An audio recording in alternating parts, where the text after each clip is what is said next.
how do you describe today's Sindh? Ali, basically, it's a Sufi Sindh. I've been repeatedly always saying you. Is it true that the Syeds were given refuge? There's some mystery or some sort of things that Chashnama was writing about.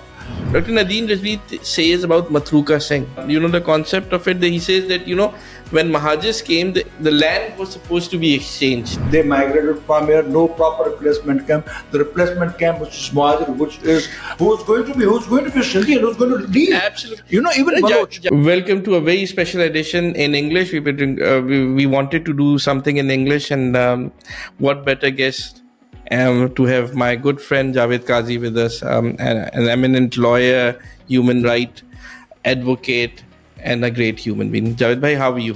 Fine, thank you. How are you? I'm good. If you can just come close to the mic, sorry, if it's possible. So, Javed sir, let's go to the point. To me, metaphorically, Javed Qazi is Sindh somehow. Liberal, open, jolly. He doesn't have a beard. And to me, you are Sindh, Javed bhai.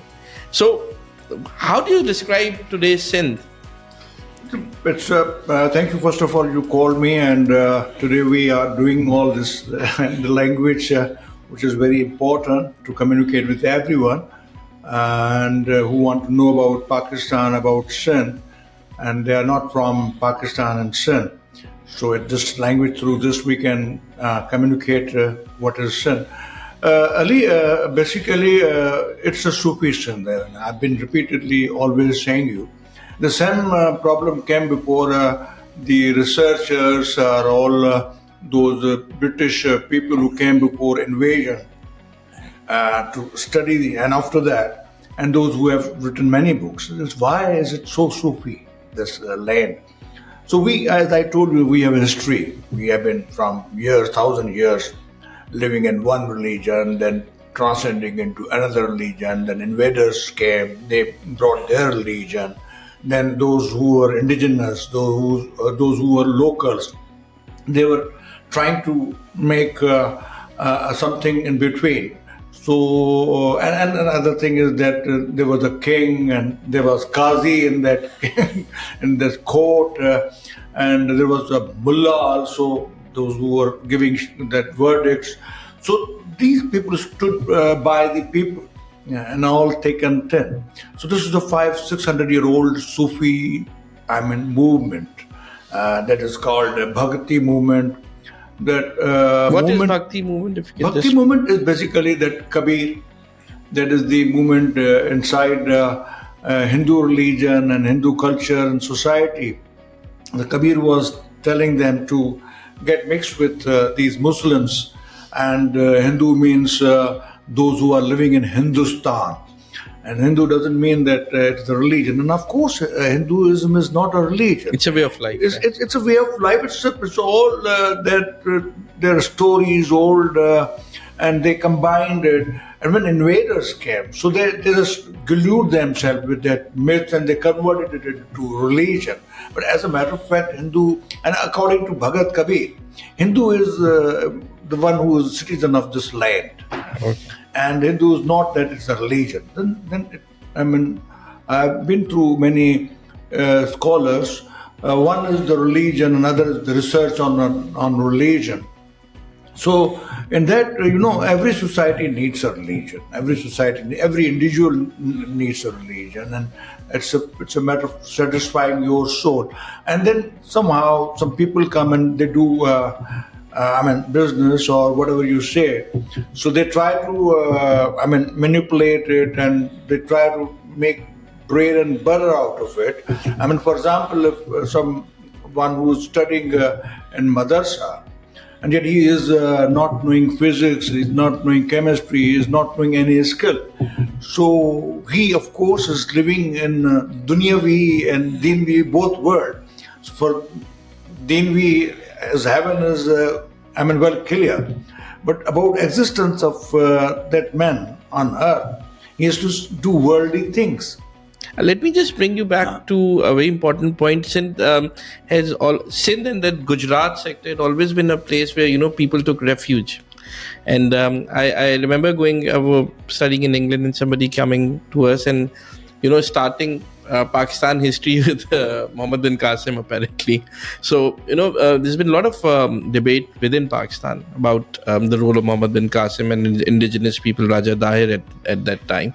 Could you just describe briefly what was this conflict about? And also, is it true that the Sayyids were given refuge because of the prosecutions in Sindh, and that's where Muhammad bin Qasim came to prosecute? What's the story behind it? Let me go into detail. Recently, you must have heard some controversy has been raised up by Khwaja Asif. Yes. He says that these Argun and Turkhans and Ghaznavi and all, they are not our heroes, and they are invaders.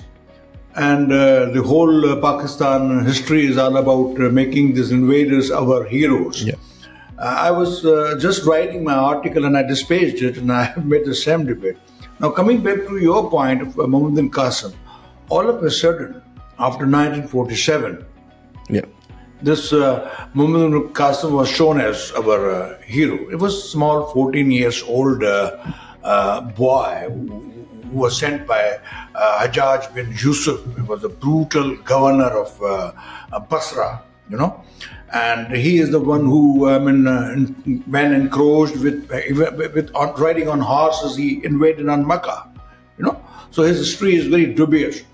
So I don't know, you were running short of your heroes. You never thought of making your indigenous heroes like Betai, like Bulla, like Bahu. Shah Inayat Hussain. Shah Inayat the Great. I think he's one of the biggest. He fought against Delhi kings. Sultans. And he said that we will not give you tax because this is our agriculture and our land, and so we will cultivate and we will But what a story, because people talk about other people, but they forget, Shah Inayat Hussain. To me, he's one of the biggest freedom fighters which we had. I guess at that time, even Betai, our poet, has tried to not to speak too much about him, and he is just witnessing.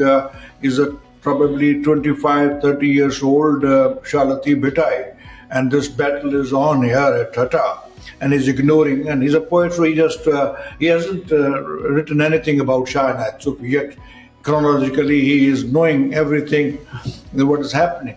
So there were many people at that time. They were not outspoken, and at least a poet should. So there's a bit of criticism. Many people who make on Shah Lati Betai that why he hasn't acknowledged the very great fact of his times. So there was Shah Inayat Sufi, and even it was Nadir Shah who invaded Delhi in 1738 around, and Ghulam Shah Kaloro, who became later a king, and Nur Muhammad Kaloro, they ran away into Rajasthan and Thar area. And all those who were locals, when invasions used to take place, be that Humayun, he refused that Rajasthan or Umarkot, our Umarkot, and Ghulam Shah was then taken as by Nadir Shah. He took him along with him back to Iran, and he kept him in his custody, and he was getting every month ransom, and he was managing this. So he was he didn't want even to rule Delhi. He came and he looted and he gone. So this was his, precisely all those who came from northern Pakistan up from Central Asia. Yeah. Most of them were invaders. Yeah. So on this land, there were a lot of invasions that had taken place. And the indigenous people, they have fought. Coming back to your point of Syed, so Sayyids are respected the way nowhere across the world they are respected. So we have our roots back into Hindu and Jain and all these religions. So we have not clear concept of goddess. So it's a Brahmins and Hindus respect the most of the Brahmins. So probably Sayyids were given the respect, and those people that from Syed, and they were sufferers, real sufferers because of Karbala. They found this place very good. Okay, and there's some mystery or some sort of things that Chashnama was writing about, that the Rajman Yusuf, and they were the the Caliph. Yazid and these caliphs were there at that time ruling.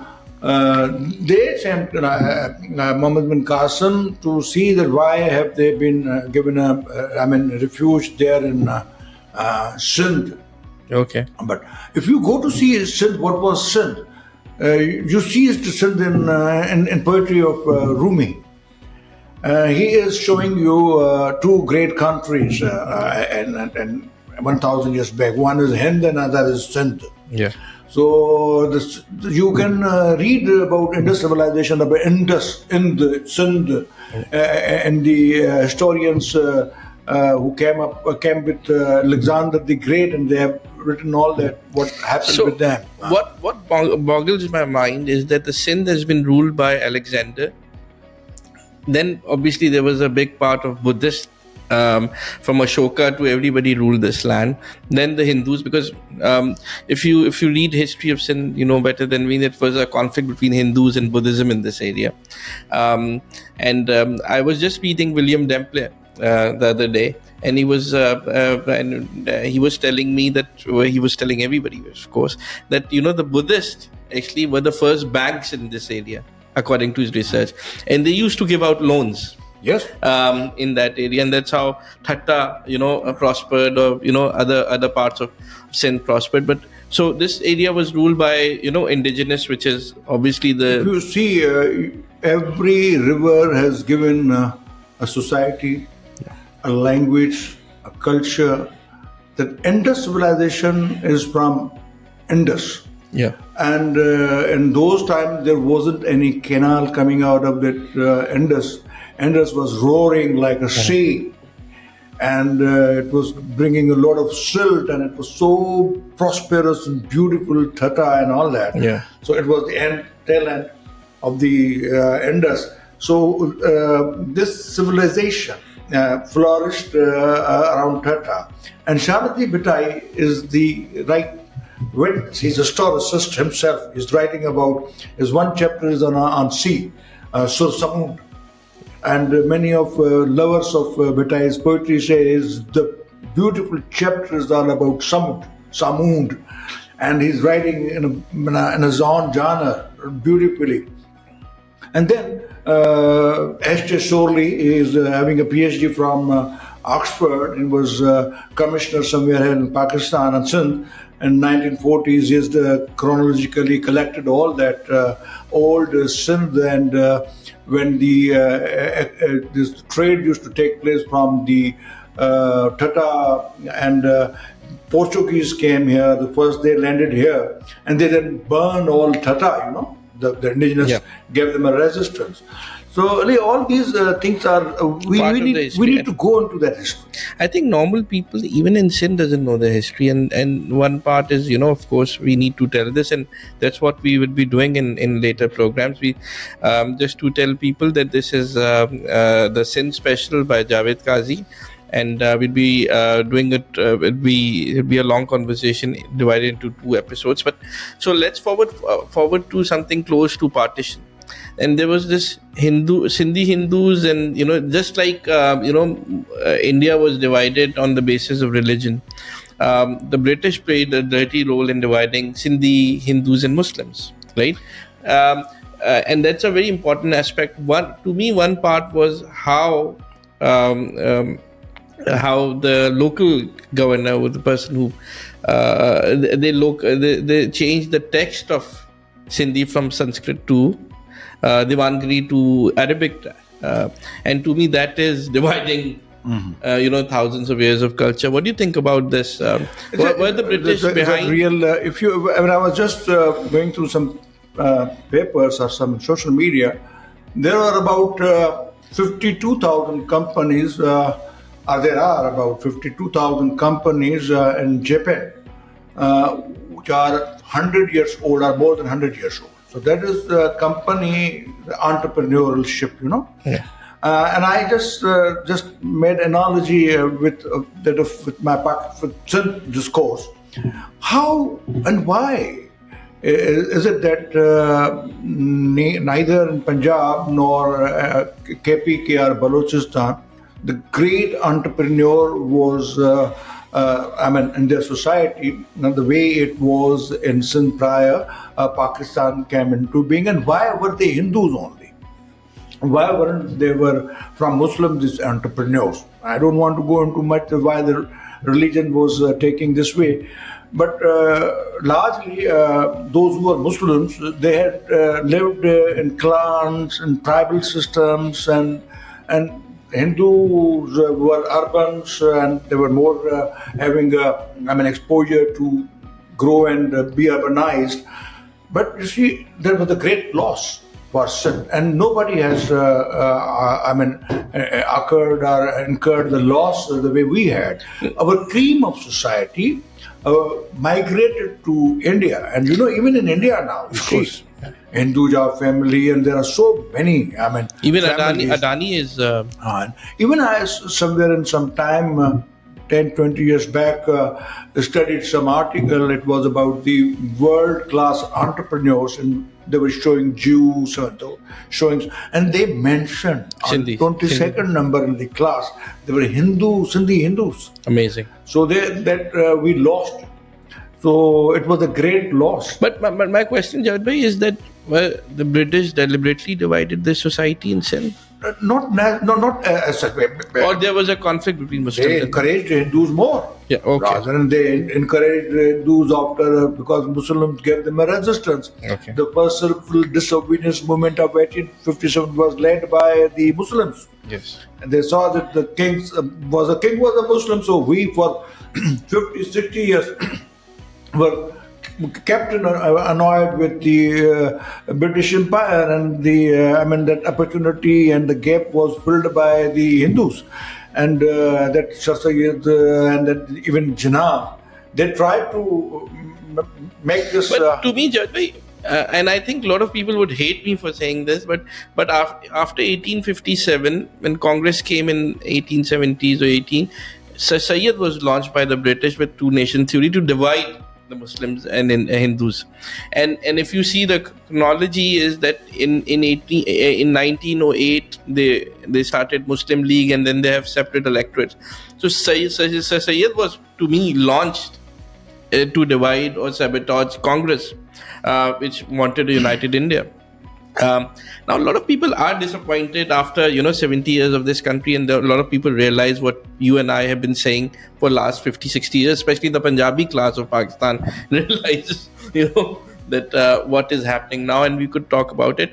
But let's do this in this sense. The role of GM Syed and the Sayyids of thing was GM Syed, after looking at 70 years of history, was he a patriot or a traitor? How would people of Pakistan, or especially from Sindh, would look at with GM Syed's role today? Coming back, I divide your this question in two parts. Yeah. First is, let me go back to Sir Syed. It is said that he divided it. He said, and Jinnah disagreed with him. He said that sorry if I can cut you. I still remember one of my relatives was actually one of the cardiologists for Sir Syed, and he was dying in was in last moments. He was breathing in Aga Khan, I think, was it? So he came and said, why are you smiling, Syed Saab? And he put his oxygen mask away, and he said, I could see angels, and even the angels are Punjabi. So that was the humor the man had. And then what? At that time, Lucknow Hindu-Muslim Unity Pact, and Jinnah was a very, activist and mainstream leader in Congress. And then later, Jinnah took the two-nation theory of Sir Syed, and so that is a complex structure, and we should do a separate. Sometime will be not now about GM Syed. He. Basically, GI Act, it is 1935 Act, when Sindh was recognized as a state. It was annexed with Bombay, and it was part of the Bombay Residency. But under the 1935 Act, Sindh was separated and brought back into its own old, that unit as it was taken by the Charles Napier. So. These Muslim Vaderas felt that this is all going into the hands of middle class. This is Hindu middle class. They were not Hindus. Yeah. It was a secondary part. Yeah. But first, there was a fight between between Vadera and a middle class. And it happened in all India. If you see Congress, it represented middle class interests. First chief minister after Sindh came on a map as a state was a middle class chief minister. Really? It's Mullah Baksh Allah Baksh Sumro, Shahid Allah Baksh Sumro, Yeah. and he was assassinated by a feudal. We know his It name. was a battle of a feudal and a middle class, and Ayub Koro was charged with murdering Yes. this. Baksh Subron. He wanted that Pakistan should not come into existence. We live united, and we united Muslims of India will be more powerful than. And then James Syed is writing somewhere that he said me that you are supporting this scheme, and who will be ruling then. Don't you understand that it will be everything will be in the hands of Punjab? Yeah. James Syed has written in his books, and then after many years, around 1990 or around 1988, James Syed went to his grave. He wept at that grave that Allah Baksh, you were right and I was wrong.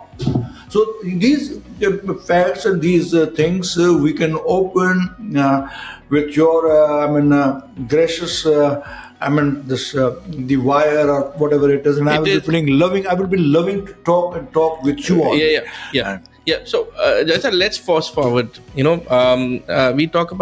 We've just talked about historical context and everything. There was a so how do I put it? So my question is that the Sindh lost Hindus and gained, what we call the Mahajers now, or in everything. And in the second year, in 1948, Jinnah dismissed Ayub Koro's government, right? And one of the reasons was that Jinnah wanted, Ayub Koro was against Karachi being the capital of Sindh, and obviously was charged with corruption, which was and with mistreatment of Mahajers, was rights in Hyderabad and everything. He had his to Ayub Koro's defense that the Mahajar interest was violent and riots happened and they were attacking Hindus, so he was doing his work. But apparently the then Muslim League was against Ayub Koro all out, and he was dismissed. The Mahajers came to Pakistan, and it changed the ethos of Sindh. I came from a very Mahajar family, coming from Magra, Fatehpur Sikri, and made it.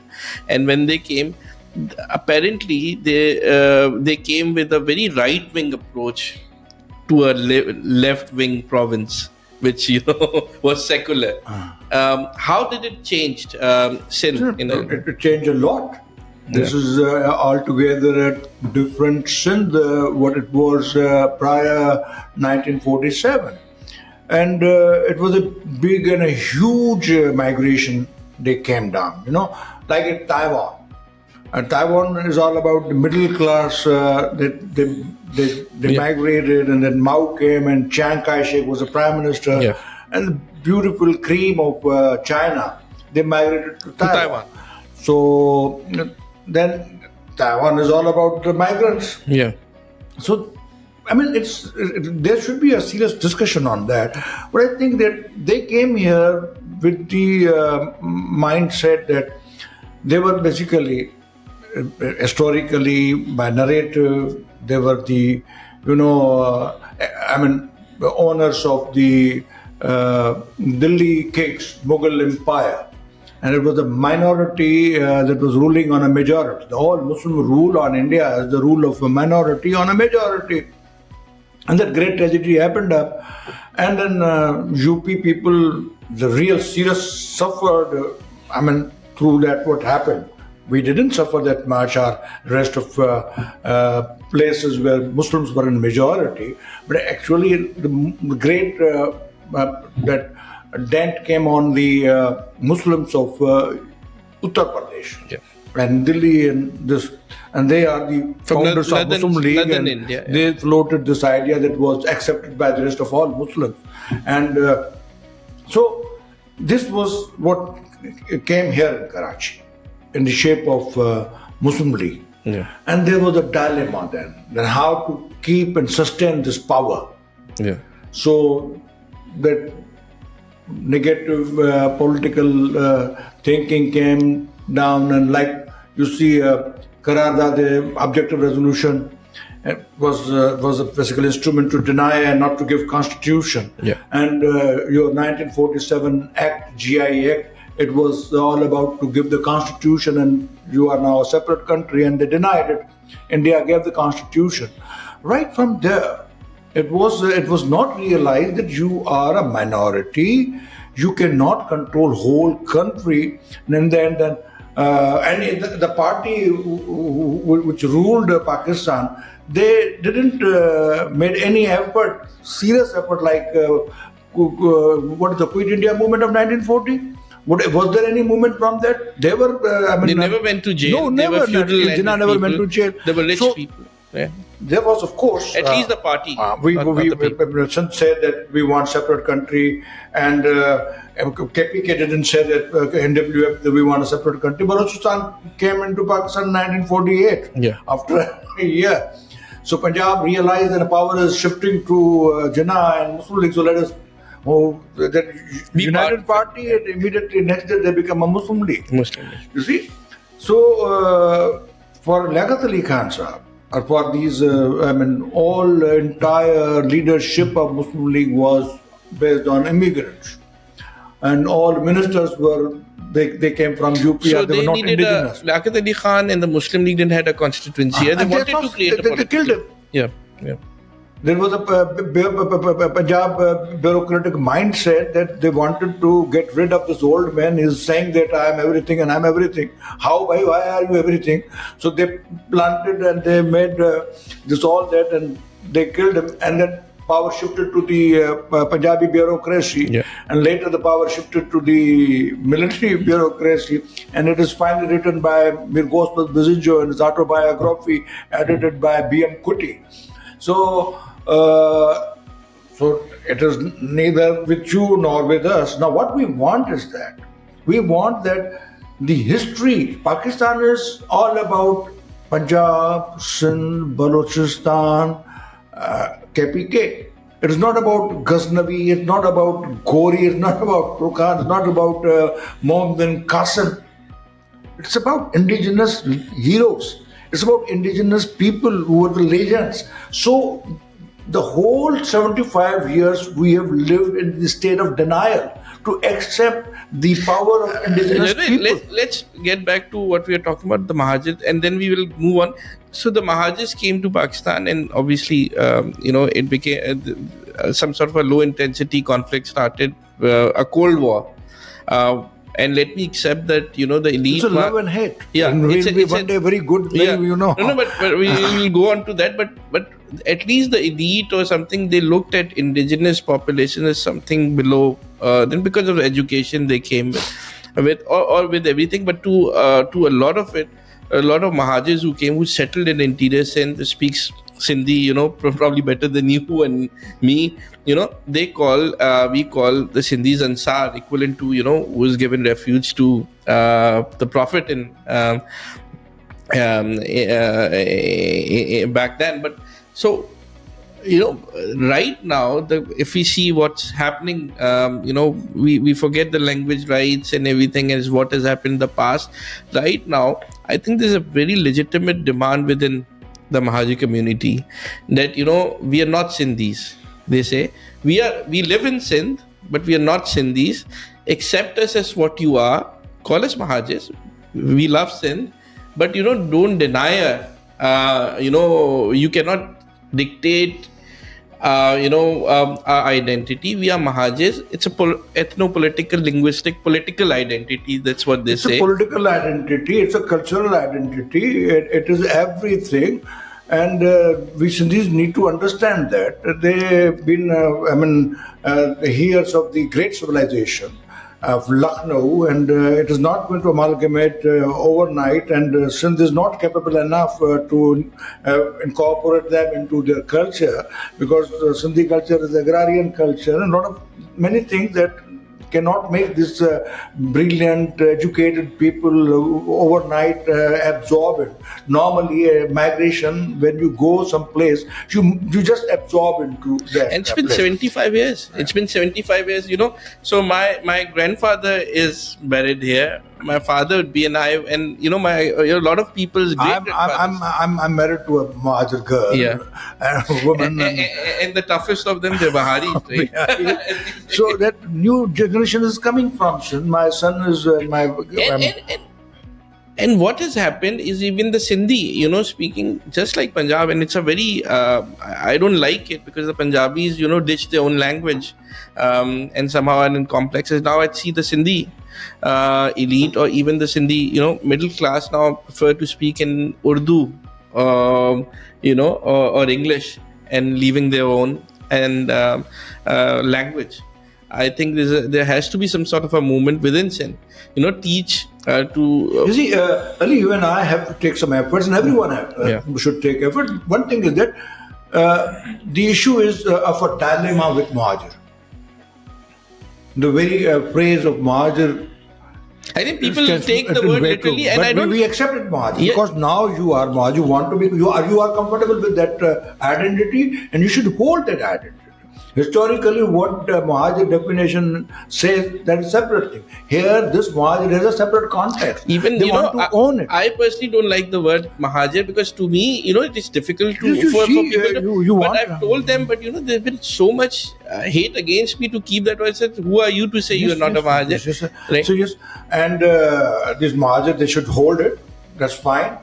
We're comfortable with it. There's a person, Dr. Nadeem Rizvi, and we'll have a session with him. He's a very emotional character. Somebody I respect because he means well and everything. At least he says what he is in front of us. He's not a hypocrite, right? So Dr. Nadeem Rizvi says about Matruka Singh. The concept of it. He says that when Mahajirs came, the land was supposed to be exchanged, and it didn't. Is there? Nice. Yeah. So that you see. Sheikh Mujib is writing in his autobiography. Yeah. That on way from Hyderabad to Karachi with Shaykh Suhabati, and there was someone was sitting with him in the car, and he was Urdu speaking, and he is saying that now we'll be creating our separate identity here. So Mujib is saying that I pray for you this separate identity. Now, of course. You see, this is historically, history is going on its own, magnets. It has not the magnet what you have in your mind. It creates its own different discourses. So it's a history discourse that today Mahajir is saying, I want to hold this identity. And Sindhi is now. Sindh has suffered a lot. Sindhis have suffered a lot. Absolutely. We have accepted, incorporated these migrants, and beautiful cream of entrepreneurs, middle class. They migrated from here. No proper replacement camp. The replacement camp was Mahajir, who's going to be Sindhi and who's going to lead. Absolutely. Even Javed bhai, I think it's the 1% of the people who are fanatical get 99% of the media space. That is very important for people like me, you, Khaled, madam, everybody who's sitting to come out and mainstream and say what we are talking about. Because normally every Sindhi who marries in Karachi has a Mahajir wife, right? Or Urdu speaking wife, right? Or people, this hospitality in Sindh is unmatched. Yes. Even if you go to any part of this, they open the doors. We are liberal And I'm so proud to be I'm not liberal in overnight. There's 1,000 years discourse of my history It's part of that has DNA gone now. into my DNA. You Yeah. know, we are. You see, we have our own way of walk. And I was actually reading somewhere that the DNA is such, the evolution is such that the Punjabis, because they eat a lot of milk, right? sir. They don't get lactose intolerant, so they're genetically designed. So like Sindh DNA is not violent. It's all about that. And sometimes I really criticize them. Now come out of Sufism. It's too much now. You have lived with Sufism. Be secular, be modern, and accept that modern ways of society, because it was helpful. Sufism was helpful, but now Sufism has become negative. People are passive, sitting at shrines, and they It's drink. become a business now. So they sit and they chat, and they don't work, and the productivity is suffering. You see, if we see the history of Sufism, even I would say Dara Shah was a Sufi. Anybody who was liberal, secular, stood against the status quo was called a Sufi at that time. Be it, it was not about poetry or something, it was rebellion. Sufism is basically, you have your religion, I respect your religion, I have this religion, you respect my religion, and yet we can peacefully coexist. Absolutely. And in every society. So that Sufism gave us pluralism, Sufism gave us, this inclusivity, and it is precisely because of Sufism. Now, since we are going into an era of artificial intelligence, now we are going into an era when after 20, 30 years, you will be saying international laws will prevail upon local laws. Yeah. I mean, we're talking about world government now. We're talking about, so that's a current Sindh. We put on statistics that 76% of Sindh children doesn't go to a secondary school in India. Sindh. We are talking about 49.5% malnourishment in Sindh. You pointed out that even on TikTok, you'd see a Sindhi which is thin. You don't see, Sindhi who are healthy, apart from politicians and everything. We see a lot of, issues. It's not just, to me, bad governance. It's criminal. Yes, it's a serious what matter. has happened to it's a very serious what's matter. happening to Sindh. And in 15 years, Pakistan People's Party has, destroyed the whole education system, and it was already into trouble, and they added into that. Now you see more than 20 million children are not going to schools, and whatever the schools you see, and they are telling you, in recent rains, the local smaller schools till 5-6 class, they are no more. And when people in Karachi say that they are facing institutional racism, I say it's not Karachi anymore. Look at what is happening in Larkana or other parts. The whole Sindh is facing some sort of an institutional racism where when I say rural, both. You see education in Karachi, which is in public sector, suffering. Which is run by government. It is having same hopeless situation what you see there in. So when would the Sindhi? Because you see, we don't have a middle class. We don't have a middle class. We don't have these cities with us.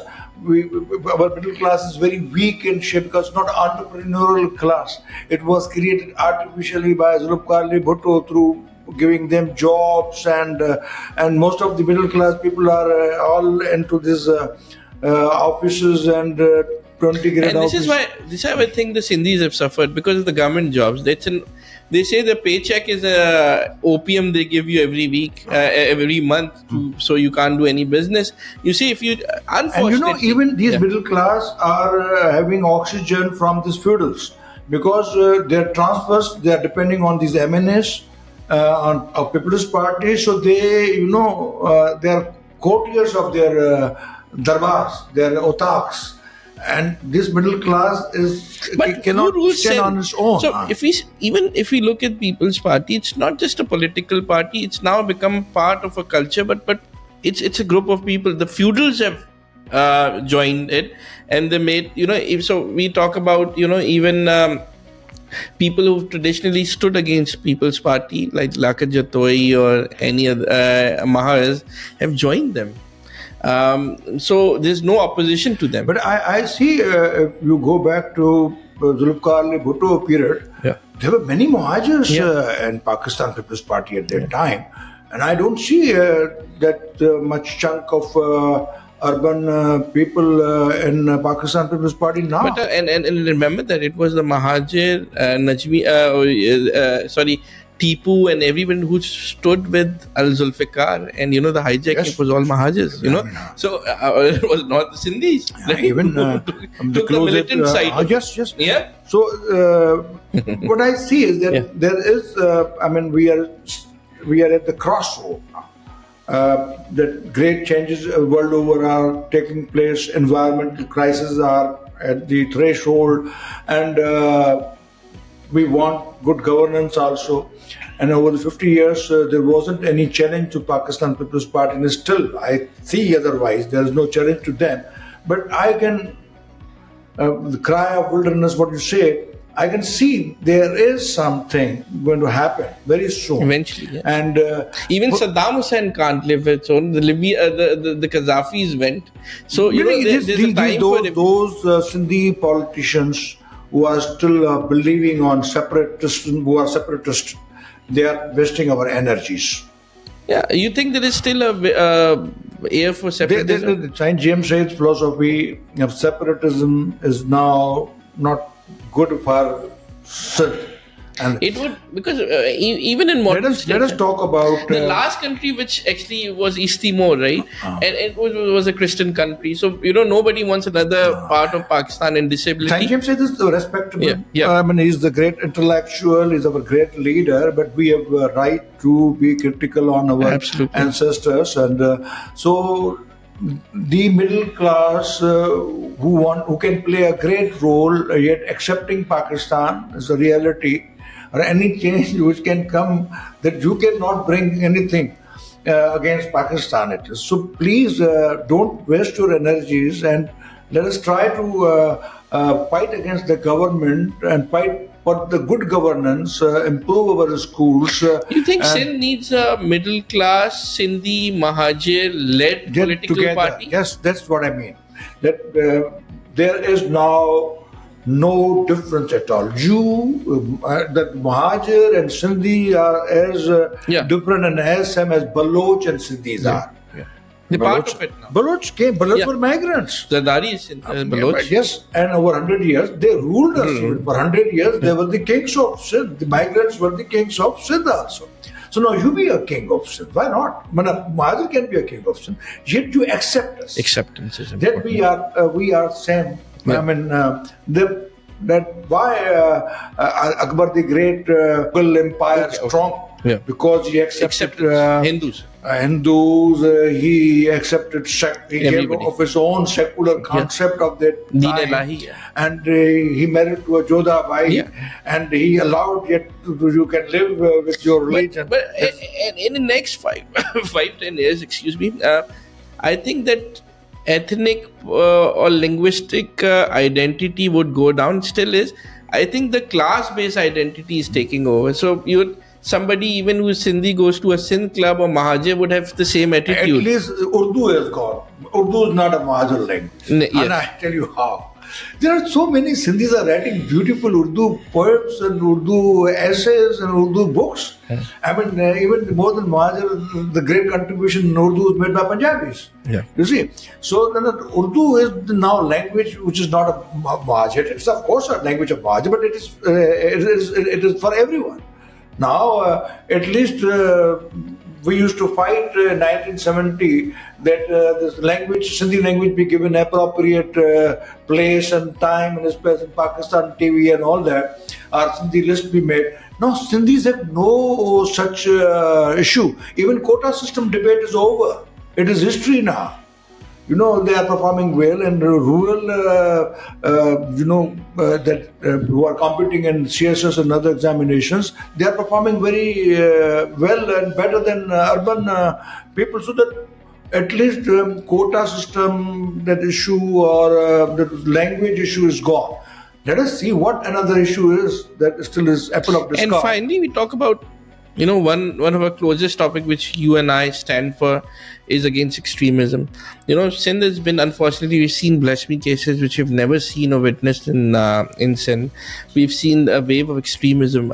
Just a couple of days back, this city which we call Karachi was blocked for about 5 or 6 days for what is happening in Parachina. We obviously condemn it, but there's no way.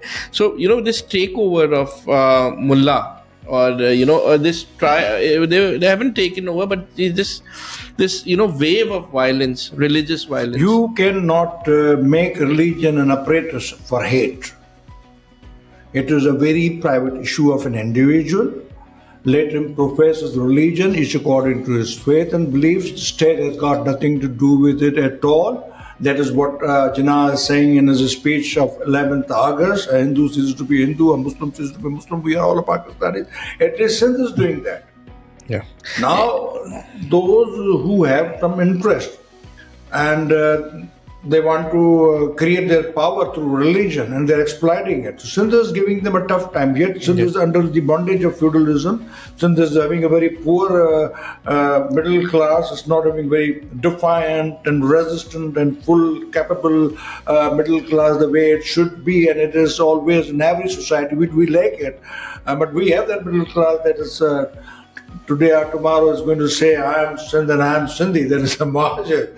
So that is going to create a lot of big resistance options. So we have a resistance for good governance to show. We have a resistance for resistance against religious extremism. So, but then you see cases like Shahnawaz. I know you've been there personally. What has happened is a tragedy. When a person who was burned on false blasphemy case, how is it affecting Sindh? Really affecting Sindh a lot. But if I understand your question, what I see, Pakistan has come on a verge to realize the 75 years you distorted history.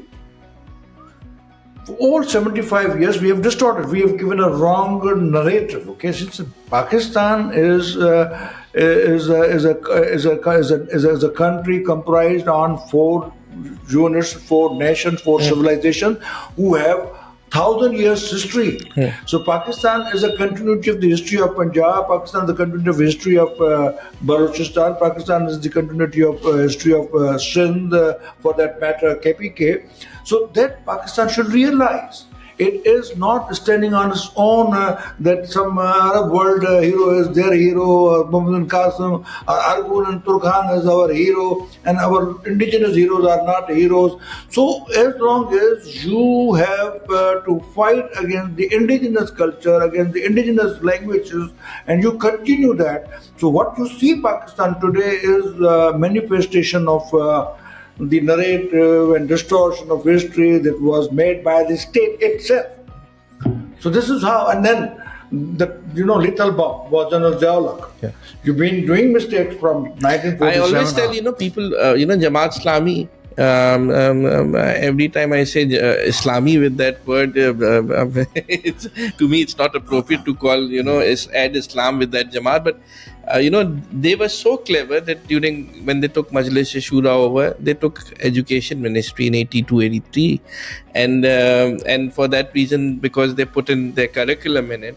So apparently, but Sindh, as we Sindh is vibrant. We are the only province to have open alcohol shops. There's a mosque next to it. People are free to go to the temples. You know what Jinnah wanted, right?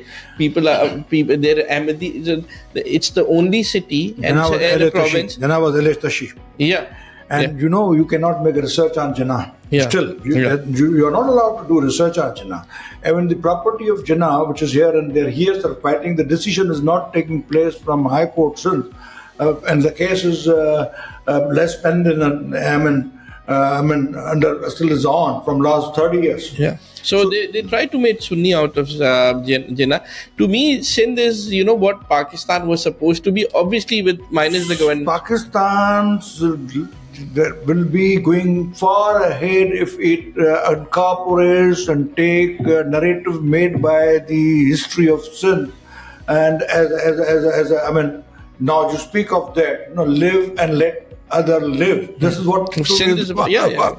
And religion is your private matter, and it is going to be audited in the life hereafter. And so you live and let other live. So this is what Sindh is saying. Basically, and Sindh is saying why? Because Sindh has lived with not many religions that no other civilization on which the Pakistan is comprised. And if you see, I see Aga Siraj. He's a Pathan-looking man and he's a Pashtun. And he loves Pathans. His love is Pathan culture. Yeah. And this is he wears a koti. And there's the greatness of Sindh that it incorporates him also. The Zulfikar Mirza came from Georgia.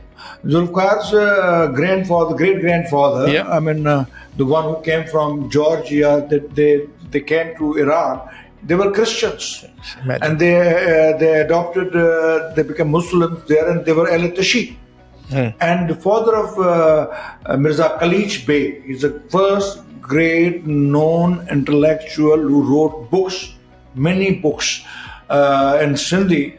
When his father was working in the court of Mir Talpurs, and they have contributed a lot. Even our elite today, these Vaderas, large chunk of these Vaderas are Al-Tashi, Sayyids. They call it Malai, right? And every place you go, in every shrine, you will see black flag. Right, when you will go from on train. Even you go to this Kalandar Shehbaz, it is managed and looked after by people who are belonging to Al-Tashi. Every shrine of Sindh is with Al-Tashi, and every Sunni and every Hindu can go and feel at ease, and it feels that it is that as it is. Even on Shah-Batai, the great researchers are Hindus. And I'll tell you, people who migrated from Sindhi Hindus to India very recently, I've been getting news they're coming back because they are suffering from an identity complex in India. Because obviously it's an alien land. The Sindhis cannot go out from this land. We have lived a lot with Rajasthan. Yeah. We have never lived historically with any place the way we have lived with Rajasthan. The third is total Rajasthan. You see, our 40-30% of the land and this area is reflection of Rajasthan, desert area. And our great poet Sharati Betai and everyone. So our travel was horizontal, not vertical, from Indus River down to that mix we became after the British Empire came. Tata. Jinnah was born in Jhark. They are showing that he was born in Karachi. It is wrong. I can tell you that within a few days, just half an hour, if I bring all documents with you, I can prove that he was born in Jhark. And there was, thousands of people coming from Gujarat and from Rajasthan, and thousands of these people are going to... In fact, the story behind Maimans is that there were Sindhi Hindus who migrated, and because of the Maiman word, the Muslims, they were outcasted at that time, and they went to Gujarat.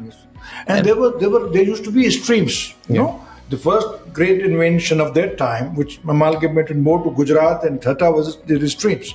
And they used to go there to easily, and their families were there, half cousins and maternal and paternal were there, and visiting as I go to my place on vacations, on summers. So there was great, coming and going from Gujarat and Rajasthan, from here, this place to that. And even in that, there are many places of Gujarat where Sindhis is spoken. There are villages which are owned by Sindhis, and they are... This is something we could talk about for hours, Javed bhai. But before we finish, just give us a small glimpse of a Sufi song for our listeners. And to your listeners. And I can... or a verse from anything you remember. Kala Gadya Kapdi Babu Bekhari Sami Selo Sirate Mala Mochari Dei Dikhare Phate Dil Fakir Vayo Kala Gadya Kapdi Jero Mav Munir Fez Fra Fakir Jogi Jagaye Kala Gadya Kapdi Paris Jakha Poe. So this is a beautiful poem on Rano Sur Rano, as I've been telling you, and there is uh, Murtaza Solang, you must have Yeah. Trini Pavanda Tari. Allah Jade Varanju Jaryu Har Kare Har Kare Hulla Lumya Tade Milandasi. Well, this is Javed Qazi. No, nothing beats him. Thank you. Thank you for everybody who joined us. Thank you, Javed bhai. Thank you.